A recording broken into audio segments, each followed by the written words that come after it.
How are we doing, ladies and gentlemen? So, Gamergate has been going on for just over 2 months now, I believe, at the time of making this video. And it's got about 3 million tweets around the hashtag, and there's no doubt that it has made an impact upon Gorka, definitely.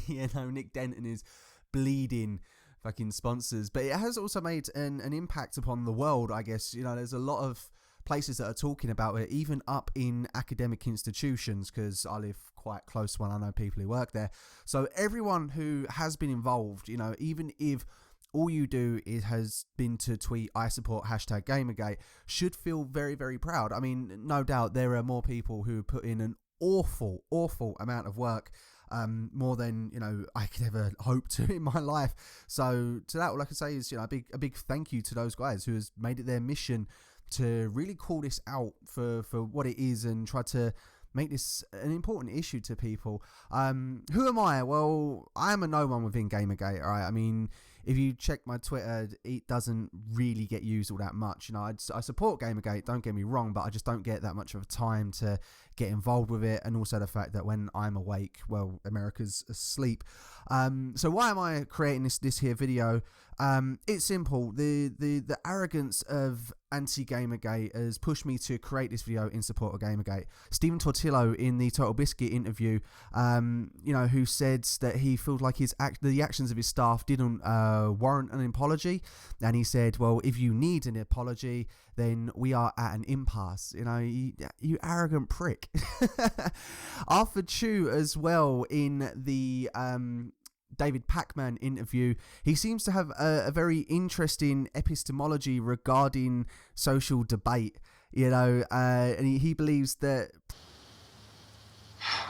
you're continuing to insist on looking at this from the perspective of this is a debate. These are all different people whose perspectives need to be, harshly evaluated and judged, instead of there are people being attacked and reacting to being attacked. Okay, what you're saying is you just don't think that there should even be a presentation of sides on this. It should just be presented basically with your point of view, that's the accurate and real point of view, period, that other voices should not be heard. If you do any factual looking into what has actually happened, if you do factual reporting on it, then the two sides are not equal. Just letting two groups of people talk is not empirical reporting, okay? There is... Well, fuck you, Arthur Chu. And again, Matt Binder, I mean, is there legitimacy to there being a corrupt video game journalism, I guess you can, form of video game journalism, I guess you can say? Yes, but Gamergate never started out like that. Its very roots, the core of Gamergate, where it all began, has to do with Zoe Quinn's disgruntled ex-boyfriend writing a horrible, terrible long post, making up accusations about her, and just going in and attacking, coming from that personal standpoint. There's just no way you can turn a movement where it was rooted in that into something that can do any good. It's almost like saying that the troubles in Ireland were not due to, religious tensions because people died. Yes, it is. Matt Binder, stop being an asshole. Now, I said that my annoyance was with the arrogance, but I honestly don't believe it's arrogance. It's not simple arrogance. To be honest, for me, it comes down to hubris, right? Now, for those of you who don't know, hubris is... Well, it has its origins in the Greek tragedy plays, in which an individual shows excessive pride and self-importance in defiance of the gods, which leads to nemesis. Now, of course, that leads to the big question is, well, what is nemesis? Isn't that evil? We all remember it from the Resident Evil game as this big hulking zombie. But that's not true. In mythology, nemesis was a goddess who brought divine retribution against excessive arrogance. One of the most well-known stories was about the death of Narcissus. Again, Narcissus was the derivative for narcissism, which is the egotistic admiration of one's own attributes. But it is also used within sort of more classic literature and Shakespearean literature, where you have characters whose own arrogance and own hubris sort of allows them to slip away from the reality of the situation. You know, one of the best examples is in Macbeth, where the character in Macbeth believes that he could murder Duncan and ascend the throne to be the King of Scotland without any consequence of action, because he'd be the king, and no one can kill the king or arrest the king because he's the king, despite the fact that he got the kingship through killing the previous king, which is still illegal. You know, so it's this idea, this just absolute utter arrogance, which separates these games journalists and these social commentators from the actual reality of, well, just us lowly mortals who sit here and read their stuff, really. Now, examples that I gave you earlier, these are the most recent examples, but to me, this is what I believe triggered the whole Gamergate thing. Now, the fact that when you go back to it, there was the Games Are Dead articles. Now, yes, I understand that there were things beforehand, and I will get to that at a later date. But right now, we're speaking Hubris, and we're speaking the Gamers That Are Dead, in which, you know, there were several authors who wrote pretty much the same thing, that the gaming identity is dead, therefore they don't have to be your audience. And that was the single moment within gaming culture which created the nemesis of Gamergate. We are the nemesis to the establishment, basically. So just to quote Lee Alexander, and because we were talking Shakespeare a minute ago, I will put on my best Shakespearean voice right here. So, these obtuse shit-slingers, these wailing hyper-consumers, these childish internet arguers, they are not my audience. They don't have to be yours. There is no side to be on. There is no debate to be had. To which we replied, do you know what nemesis means? A righteous infliction of retribution manifested by an appropriate agent. Personified in this case by a horrible cunt. Me. Snatch is an amazing film. You need to watch it if you haven't. So how is that actual hubris? I know I've said it's hubris, but I need to explain that a little bit, because those words and those articles that came out at that time, they rebel against the maxim that the customer is king, which, you know, was derived to the customer is always right, but that's like the original German interpretation of it. And when you write for a gaming website, you know, the majority of your readership are going to identify as gamers. They are going to be the guys who dress up in, you know, Mario costume to pick up the latest Mario release. Sure, you know, not all of us do. Not all of us want to, but we respect the fact that some people love the hobby that much and love that particular game so much that they will dress up for it. You know, I used to work for a company selling computer games. I never worked a midnight launch, and I know people who have midnight launch worked midnight launches even. Let's get my words right. And yeah, I know people who've picked up games at midnight launch. I have no interest in doing so, but I don't see the people who do that as some sort of hyper consumer. I see it as someone who's very, very passionate, who wants that game before anyone else. And you know what? More power to them, really. And again, it just sort of detaches the idea that as a journalist, your word is your product. You know, what you say will have ramifications on how the consumers, the customers, will view you and your publication. You represent your publication as much as you represent yourself.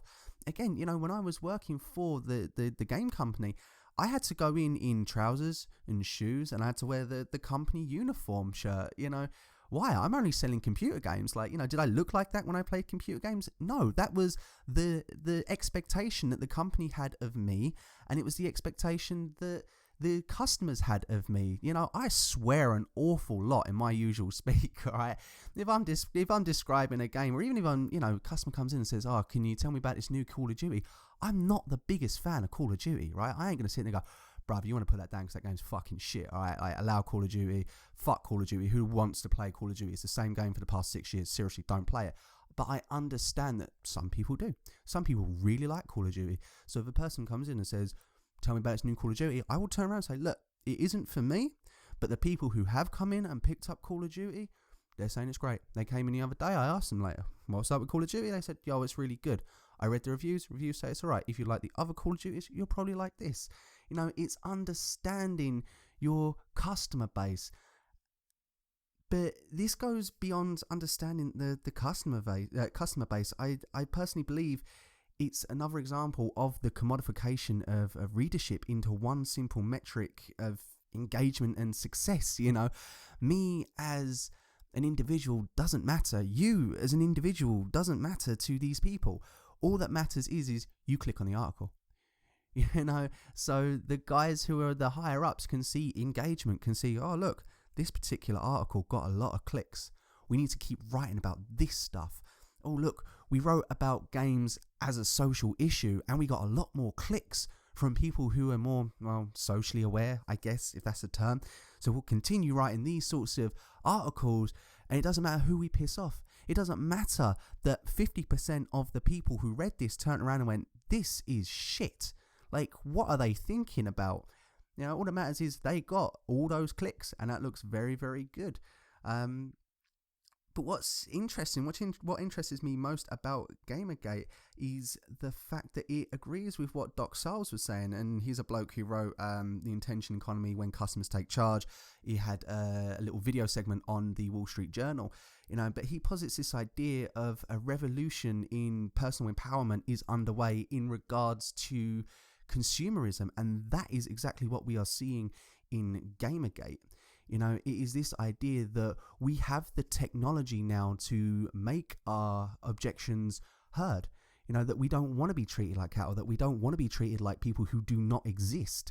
You know, so yes, it is a consumer in revolt, which as well is a part of the personal consumer empowerment sort of struggle, and that's something I believe is absolutely amazing.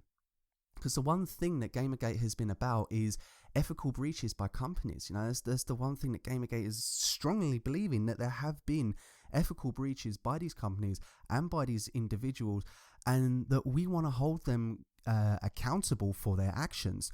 Yet the responses from everyone who has anything to do with these articles, with these writers, with Gorka, with Polygon, with absolutely any of these institutions, is that we don't matter.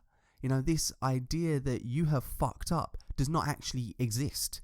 You know, we've been offered non-apologies and hollow actions. Okay, great. The fact that, you know, some companies have rewritten their ethics policy and pretty much said, well, you can't donate to each other's Patreon. That's not saying that you guys went wrong somewhere. And if you watch the Stephen Tortillo interview with Total Biscuit, he just seems to have this idea, the fact that, you know, it's fault. It's, you know, completely unrestrained fault that these authors are writing these things and he trusts them to work for their best intentions, and it doesn't matter. You know, it's fault. You should accept these faults. You should accept these critiques and these criticisms and all of that. But calling someone an obtuse shit slinger is not a criticism.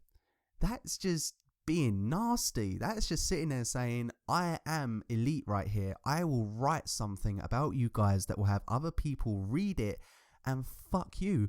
What can you do about it? And we have shown we can do something about it, and we have done something about it for 2 months and 3 million tweets. And how many of Gorka's advertisers have burnt? You tell me. But the other interesting side of it is that it isn't the people on the Gamergate side that are going to the mass media. Now, this is another thing I find interesting. It is supporters of the current system. You know, it is the people like Brianna Wu, like Matt Binder, you know, that they are going to the more traditional establishments, and they're the ones taking the story there. You know, these are people whose these are people with individual works that have varying degrees of cultural capital, not cultural capitalism. It's the complete opposite of cultural Marxism. But their works have cultural capital. You know, they're worth something to this society, I guess, you know, and they seemingly position themselves along a particular narrative in order to appeal to another market, you know, a market outside that of gamers, a market outside that of geeks, you know. because I like to believe that all they care about is a metric of success. You know, they don't actually care about the social issues. They don't care about looking at the social issues and thinking about the social issues and presenting a well-rounded argument. No, all they care about is promoting a narrative that will get them clicks, that will get them likes, that will get them shares, that will get them that advertising money, that will get them noticed by Gawker and Nick Denton, basically, you know, by bigger publishers, by The Guardian. Maybe The Guardian will ask them to write a freelance piece for them, you know, and they can hang it up on their wall and masturbate over it religiously, you know. But what's interesting was these were kind of all the criticisms that people had for the past, 10 years maybe, about Bill O'Reilly and other really conservative pundits. You know, and the fact is we're having the same thing. We're having the same thing, but with the progressive left. Now, if you ask me what am I, I'm a centralist. You know, I'm a centralist humanist. You know, I like to take the middle ground, have a look at everyone's arguments and work very pragmatically to say, all right, let's try and come to some sort of conclusion right here. But those who are anti-Gamergate, they don't want a conclusion. They don't want this to stop. You know, what they want to do is they want to continue making themselves appear more valuable to society and continue to promote their stuff to a consumer base that would blindly buy it. That's the thing, that will blindly pay money just to hear this person say the words. I mean, I like punk. I love punk rock. I went to watch, what's his name? Totally forgot. It's gone out of my mind at the moment. Henry Rollins, that's the guy. I went and saw Henry Rollins do a spoken word event in London. And I realised that the audience was full of people who were there to watch Henry Rollins speak words. That was it. It didn't matter what had come out of his mouth. You know, the majority of people there just wanted to listen to him. And that is what people like, you know, Matt Binder and Arthur Chu want. They want people to pay money just to listen and read their words, and that's just bizarre to me. So when people like Lee Alexander say that gamers are not my audience, you know, they're not your audience, they don't have to be, my response to that is, well, great. If that's how you feel, that's fantastic for you. Just get out of games journalism. You know, you don't have to stay here. Move on to wherever you want to go. You know, you can go into social commentary. You can go into releasing articles and sort of academic publications if you really want. You know, you can go do these things. But you're getting paid to write for a games journalism publication. That is the long and short of it. You know, you are getting paid to write articles for gamers. You know, we are your God. And I don't think they like that. I don't think they like the thought that they are subject to, you know, in their words, Federer wearing neckbeards and all of this shit.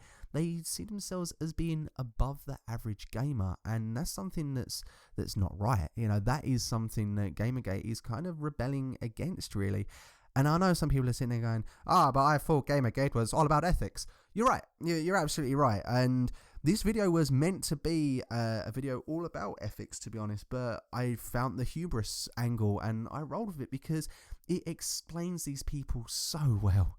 You know, you look at the Arthur Chu interview with David Pacman, and there is no way he is on any sort of plane of existence. He is off in Arthur Chu land, so much so that he starts talking about himself in the third person. Okay, you know, it's this idea that they are so above everyone else and that they cannot be held accountable for the words that come out their mouth, despite the fact the words that come out their mouth pay their bills. But anyway, the video on the video on ethics is a video for another time. I am the 4th Earl of Essex, and thank you very much for watching.